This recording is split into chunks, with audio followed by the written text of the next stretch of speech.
그 사실 검찰 개혁, 네. 그 미완의 검찰 개혁이 되다 보니까 결국 저쪽한테 이제 정권이 넘어간 측면도 분명히 있는 건데 하나회 척결은 어떻게 했을까요? 굉장히 군대는 총포를 갖고 있는데 그 여차하면은 쿠데타 일으킬 수 있는데 그래서 어떻게 날렸을까? YS밖에 없었을 것 같아요. YS가 집권하고 9일 만에 9일 만에. 예, 저기 그 육군 참모총장과 기무사령관을 전격 보직 해임을 발표해 버립니다. 예. 그 전날 권영애 국방장관을 집무실로 불러서 내일 내가 날려버릴 거니까 후임자를 준비해라. 그러니까 하루 만에 후임자 해놓으라 그러니까 이건 뭐 날벼락도 이런 날벼락이 어디 있어?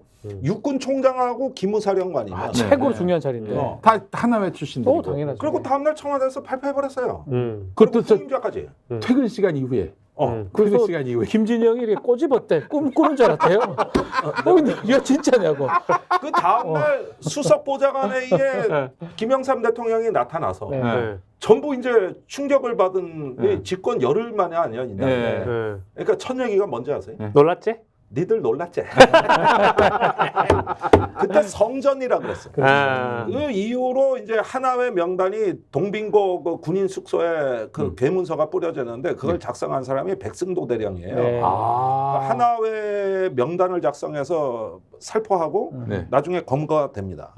그래서 거사를 일으켰는데 그때부터 38개의 별이 떨어졌어요.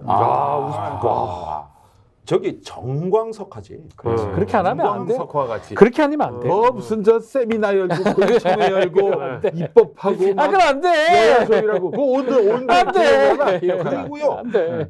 YS 지지율이 97%. 그러니까 97%까지. 서태지보다 좋았는데. 몸에 있는 가시를 뽑아낸 거야 한마디로 얘기해서. 그러니까 이 군정에 20년 넘게 거의 30년 가까이 살아오던 한국 국민들한테 아마 저기 대한 광복 이후로 처음 맛보는 해방감일걸? 그런데 제가 그 당시 기억하기로는 문민정부에서 그게 이제 하나회 척결이 이루어지고 하나회가 그 아직 군에 남아 있는 자기 이제 부하들 이런 사람들 동원해 가지고 쿠데타를 일으키려고 했다 이런 썰이 있었거든요. 아니 그러니까 정광석화처럼 그 싹을 잘라내 영광끝까지 잘라냈기 때문에 못했죠. 장군만 자른 게 아니야.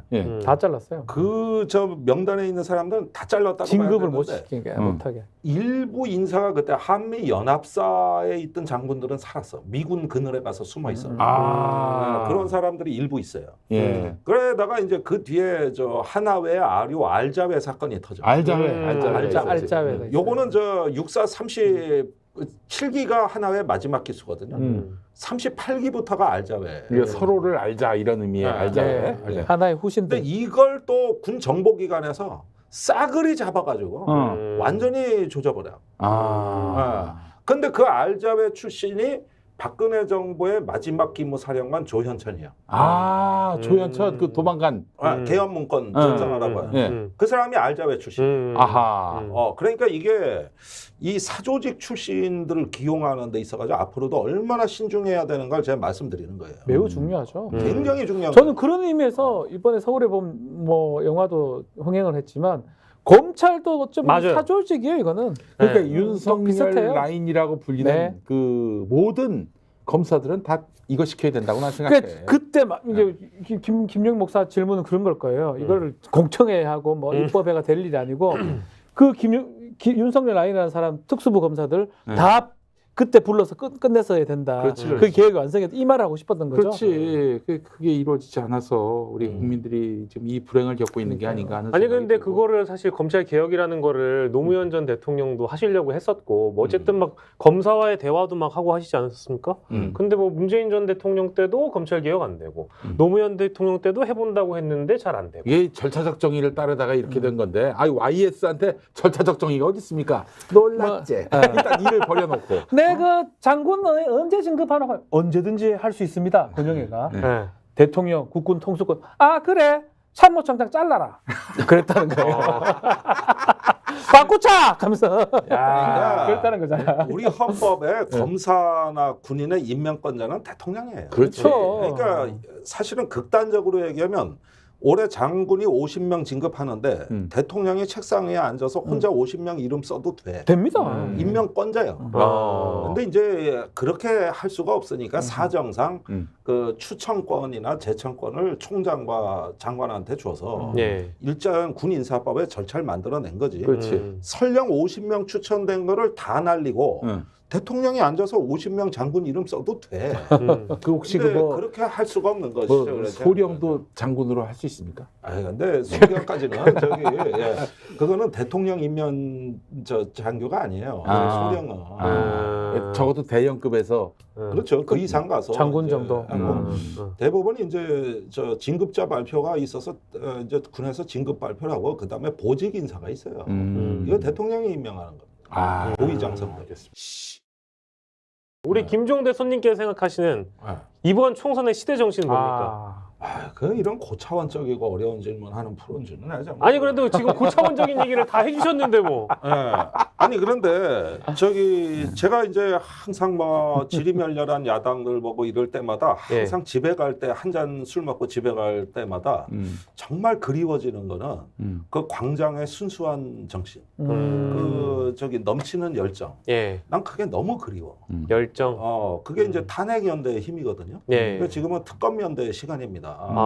특검을 이번에 김건희 특검을 통과시키면서 야권이 완벽히 공조를 했어요.